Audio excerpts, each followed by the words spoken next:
What if the most important country in a major war is not the one firing missiles, not the one dominating headlines, and not even the one being debated across political talk shows, but the one that is not fighting at all? While public attention is focused on immediate outcomes, military strikes, and political rhetoric, a quieter and more structural question is often ignored. Who benefits regardless of how the conflict ends? Because in modern geopolitics, victory is not always defined by territory gained or battles won. It is defined by who strengthens their long-term position, while others absorb the cost of confrontation. According to institutions like the International Monetary Fund and the World Bank, global power today is deeply connected to economic resilience, trade networks, and financial systems rather than purely military dominance. This means that wars, especially prolonged ones, often produce indirect winners, countries that are not directly involved but are structurally positioned to adapt, absorb, and even benefit from the disruption. Some geopolitical analysts have argued that in complex conflicts, the absence of direct involvement can itself be a strategic advantage. Wars are expensive, unpredictable, and resource-intensive. They require massive fiscal spending, political capital, and logistical coordination. At the same time, they create instability in global markets, disrupt supply chains, and shift alliances. For countries that remain outside the conflict, these disruptions can open opportunities to expand influence, strengthen trade ties, and reposition themselves in the global order. This is not about simple narratives of good or bad actors. It is about understanding how systems behave under stress and how different countries respond to that stress over time. When viewed through this lens, the question becomes less about who is winning on the battlefield and more about who is gaining in terms of economic leverage, strategic flexibility, and long-term positioning. To understand this dynamic, we need to begin with energy, because energy remains the foundation of the global economy. Oil and gas are not just commodities. They are the lifeblood of industrial production, transportation, and national security. According to the U.S. Energy Information Administration, approximately 20% of the world's petroleum supply passes through the Strait of Hormuz, making it one of the most critical choke points in global trade. Any disruption in this region has immediate and far-reaching consequences, affecting prices, inflation, and economic stability across multiple continents. At the same time, the International Energy Agency reports that China is the largest importer of crude oil in the world. On the surface, this might suggest vulnerability, since a country that depends heavily on imported energy could be exposed to supply shocks. However, over the past decade, China has taken significant steps to reduce this vulnerability. It has diversified its energy sources through long-term supply agreements, expanded pipeline networks across Central Asia, and invested heavily in strategic petroleum reserves. These measures do not eliminate risk, but they do change the nature of that risk. Instead of being dependent on a single region or route, China has built a more flexible energy system that can adapt to disruptions more effectively than before. Meanwhile, prolonged instability in key energy regions tends to push global oil prices higher. This creates a complex situation where energy-importing countries face higher costs, while countries with stable access to energy, especially through long-term agreements, may be able to manage those costs more effectively. In addition, disruptions in traditional supply routes often lead to shifts in trade patterns. Countries begin to explore alternative suppliers, negotiate new contracts, and invest in different forms of energy infrastructure. These shifts do not happen overnight, but over time they can reshape the global energy landscape. For a country that is deeply integrated into global trade networks and has the capacity to negotiate long-term deals, this environment can create strategic opportunities. Access to relatively stable or discounted energy can lower production costs, making exports more competitive in international markets. This is particularly important for manufacturing-driven economies, where energy costs are a significant component of overall production expenses. At the same time, it is important to recognize that these advantages are not absolute. China, like all major economies, faces its own challenges, including managing domestic demand, transitioning to cleaner energy sources, and balancing economic growth with environmental concerns. However, when analysts examine the broader picture, they often focus on relative positioning rather than absolute conditions. In other words, the key question is not whether one country is completely insulated from global disruptions, but whether it is better positioned compared to others. In a scenario where multiple countries are dealing with higher energy costs, supply uncertainty, and economic strain, even a small relative advantage can translate into significant long-term gains. This is why energy is often described as the first layer of geopolitical analysis. It shapes everything from inflation rates to industrial output, from trade balances to political stability. And in times of conflict, it becomes even more central because disruptions in energy flows can amplify the economic impact of war far beyond the battlefield. When we begin to analyze the situation through this structural lens, it becomes clear that the effects of conflict extend far beyond the countries directly involved. They ripple outward, influencing global systems in ways that can create both risks and opportunities. And for countries that are not directly engaged in the conflict, the ability to navigate these shifts effectively can become a source of strategic advantage. If energy is the foundation of the global system, then finance is the structure built on top of it. To understand who benefits from prolonged geopolitical instability, we have to examine how the global financial system operates and how it responds to conflict. For decades, the international monetary system has been centered around the US dollar. According to the International Monetary Fund, the dollar remains the dominant global reserve currency, accounting for a significant share of central bank reserves and international transactions. This dominance has provided the United States with unique advantages, including the ability to finance large deficits, influence global liquidity, and maintain a central role in international trade.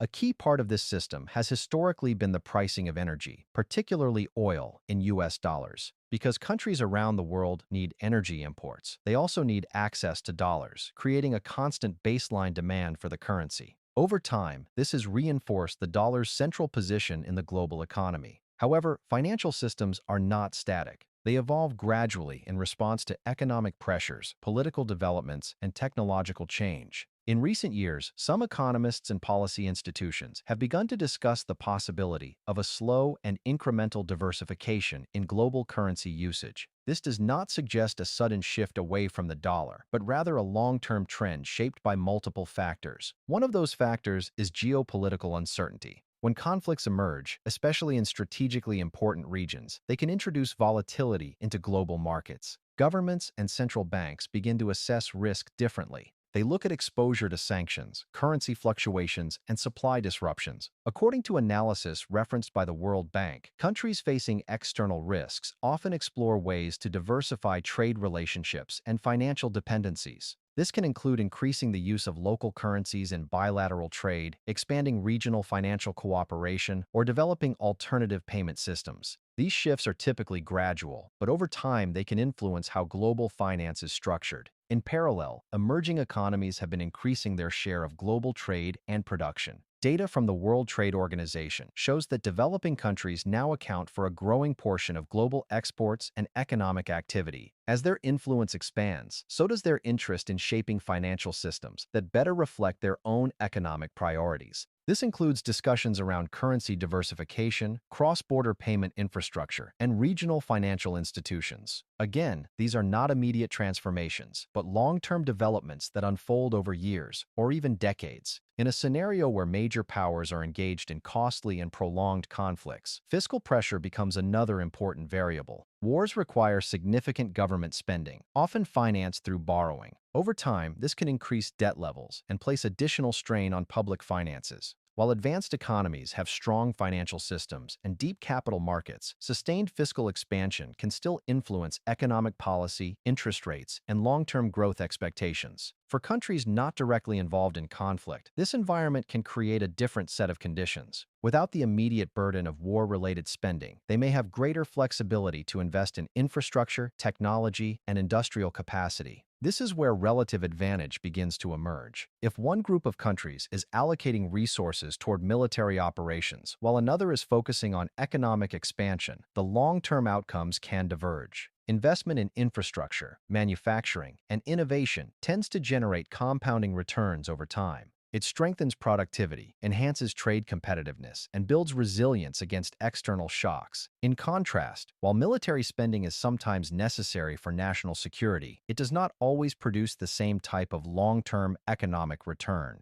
This does not mean that one approach is inherently right or wrong, but it highlights how different strategic priorities can lead to different outcomes over extended periods. At the same time, it is important to maintain perspective. The US dollar continues to play a central role in the global economy, supported by the size of the American economy, the depth of its financial markets, and the institutional strength of its system. Many analysts emphasize that any changes to this structure are likely to be gradual rather than sudden. However, even gradual changes can have significant implications when viewed over long-time horizons. Small shifts in trade settlement practices, reserve allocation, or financial infrastructure can accumulate, leading to broader transformations in how global economic power is distributed. For countries that are deeply integrated into global trade networks and actively expanding their economic relationships, these shifts can present opportunities. Increased trade connectivity, diversified partnerships, and growing influence in emerging markets can enhance their role in the international system.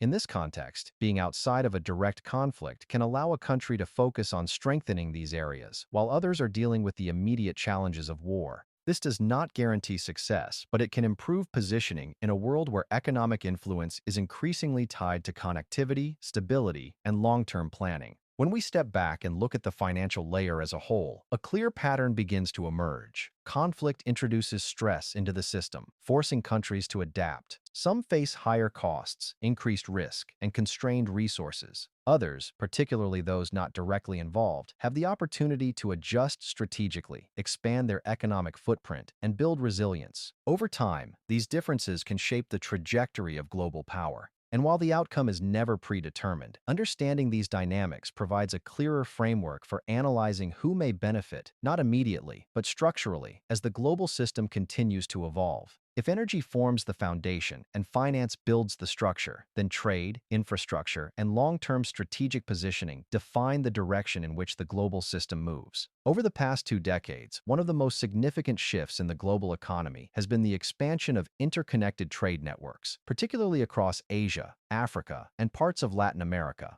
According to the World Trade Organization, China has become the largest trading partner for a substantial number of countries, reflecting not just the scale of its economy, but also the depth of its integration into global supply chains. This level of integration creates a form of structural influence, where economic relationships extend beyond simple transactions and become part of long-term development strategies. A key component of this approach has been large-scale investment in infrastructure. Projects involving ports, railways, energy corridors, and logistics hubs have aimed to improve connectivity between regions and reduce the cost of moving goods across borders. The World Bank has analyzed aspects of these initiatives, noting that improved infrastructure can significantly enhance trade efficiency and economic growth, while also highlighting the importance of managing financial and environmental risks. From a strategic perspective, infrastructure is not just about economics. It is about shaping the pathways through which trade flows. Countries that help build and finance these pathways often gain long-term influence over how goods, resources, and capital move around the world. In a period of geopolitical tension, this kind of connectivity becomes even more valuable. When traditional routes are disrupted or become politically sensitive, alternative networks gain importance. Countries that have already invested in diversified trade corridors and logistical systems may find themselves better positioned to adapt. This does not eliminate risk, but it provides options. And in geopolitics, having options is often the difference between reacting to events and shaping them. For a country that is not directly engaged in conflict, the ability to continue expanding trade relationships while others are dealing with instability can gradually shift the balance of economic influence. At the same time, manufacturing and industrial capacity remains central to global power. Access to markets is important, but so is the ability to produce goods efficiently and at scale. Stable supply chains, reliable energy access, and competitive production costs all contribute to this capability. In an environment where conflict is disrupting certain regions and increasing uncertainty, countries that can maintain production stability may gain a relative advantage. Over time, even small differences in cost and reliability can influence where companies choose to invest, where supply chains are anchored, and how global production is distributed. Another dimension of long-term positioning is technological development. Investment in areas such as artificial intelligence, advanced manufacturing, and digital infrastructure has become a defining feature of modern economic competition. While different countries pursue these goals in different ways, the underlying principle is the same. Long-term growth is increasingly driven by innovation and productivity, rather than just resource extraction. In a scenario where some countries are allocating significant resources toward managing conflict, others may have more capacity to focus on research, development, and industrial upgrading. This does not guarantee leadership, but it can influence the pace at which technological capabilities evolve. To fully understand this dynamic, it is useful to step back and consider the historical pattern. This is not the first time in history that a rising power has expanded its influence while established powers were engaged in prolonged conflict. One often cited example is the Peloponnesian War, where Athens and Sparta, the dominant powers of the Greek world, spent decades exhausting their resources in a prolonged struggle. While both sides suffered significant losses, other actors were able to strengthen their position in the aftermath. Another example can be found in the aftermath of World War I, where the economic and financial strain on European powers created conditions that allowed the United States to expand its global influence. These examples are not direct parallels, but they illustrate a recurring pattern. Prolonged conflict between major powers can create openings for others to rise. Modern analysts often approach these patterns with caution, emphasizing that every historical period has its own unique characteristics. Today's world is more interconnected, more technologically advanced, and more economically complex than any previous era. However, the underlying principle remains relevant. When major actors are heavily focused on managing immediate challenges, whether military or political, they may have less capacity to invest in long-term strategic expansion. Meanwhile, actors that are able to avoid direct involvement can allocate their resources differently, focusing on growth, connectivity, and institutional development. It is also important to recognize that this process is not purely economic. Influence is shaped by perception, as well as material capability. Countries build partnerships not only based on trade and investment, but also on how they are perceived in terms of stability, predictability, and long-term commitment. In times of uncertainty, these perceptions can shift. Governments evaluate their relationships, reassess risks, and explore new alignments. For countries that position themselves as consistent economic partners, this environment can create opportunities to deepen ties and expand influence without direct confrontation. At the same time, no country operates without constraints. China, like any major power, faces internal challenges, including economic transitions, demographic changes, and the need to balance growth with sustainability. Analysts frequently highlight these factors when evaluating long-term prospects. This is why the discussion is not about declaring a definitive winner, but about understanding relative positioning. In a complex and evolving global system, advantages are often incremental and cumulative rather than absolute. When we bring these elements together, trade networks, infrastructure development, industrial capacity, technological investment, and historical patterns, a broader picture begins to take shape. The global system is not static. It is constantly being reshaped by both conflict and cooperation. Countries that are able to navigate this environment with a focus on long-term strategy, economic integration, and adaptability may find themselves gaining influence over time, even without direct involvement in conflict. And in that sense, the most important shifts are often not the ones that dominate the headlines, but the ones that quietly redefine how the system itself operates. When we step back from the headlines and look at the broader structure of the global system, a different kind of understanding begins to emerge. Wars are often framed as contests with clear winners and losers, but history and economics suggest that the reality is far more complex. Outcomes are not determined only by what happens on the battlefield, but by how conflict reshapes energy flows, financial systems, trade networks, and long-term strategic positioning. According to institutions such as the International Monetary Fund and the World Bank, global influence today is deeply tied to economic resilience, connectivity, and the ability to adapt to change over time. In this context, it becomes possible to see why some analysts argue that countries not directly involved in conflict may still benefit under certain conditions. By avoiding the immediate costs of war, financial, political, and human, they may retain greater flexibility to invest in infrastructure, expand trade relationships, and strengthen their economic base. At the same time, prolonged instability can create openings for shifts in global systems, whether in energy markets, financial arrangements, or supply chains. These shifts are rarely sudden, but they can accumulate over time, gradually altering the balance of influence. However, it is important to approach this analysis with caution.